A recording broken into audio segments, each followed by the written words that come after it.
Cut din update yung sa post ni Nate. Yung kasama niya ang cut din. Ang kit pa nga nila Allen at Catherine sa likod ni Nate. Magigikot sila sa mga blocks rin, sa mga sinihan. At sa movie na lang Lola again. Ito yung pagdating ng cut din. Ang galing sa parking lot. Ang kit pa nga ng mga picture ng cut din. Hi! Cut din in the house. Sa post ng Aldinatics. Ito yung pag-ikot ng cut din. Black screening ng mga fans nila. Tuwang-tuwa yung mga fans nila. Nakita sila Allen at Catherine at nakapagpa-autograph ko. Nagtayuan lahat ng mga fans nila. Ito yung message ng cut din. City members never spoke.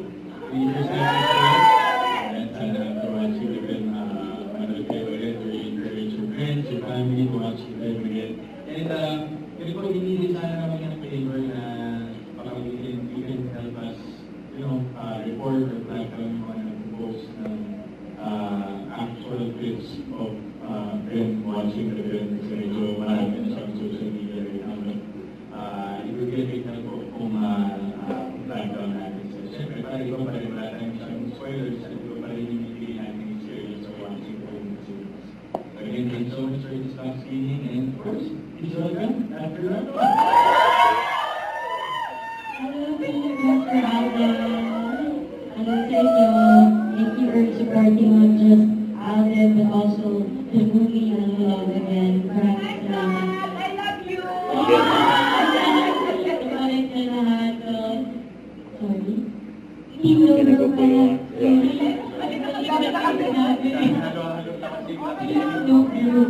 Okay. Basta kayo na ng grupo. Basta kayo dito. Okay.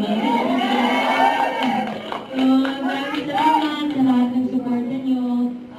Yet like what Alden mentioned, yung tulong-tulong na lang tayo to put down all the, ang dami na kalat ngayon, especially on TikTok, on social media. So, kailangan namin ng tulong na kasi medyo mahirap siya i-control, especially this weekend. But more than anything, we hope you enjoy the movie and you help us promote the movie. So, thank you everyone. Hi! Congratulations to both of you! Nice movie!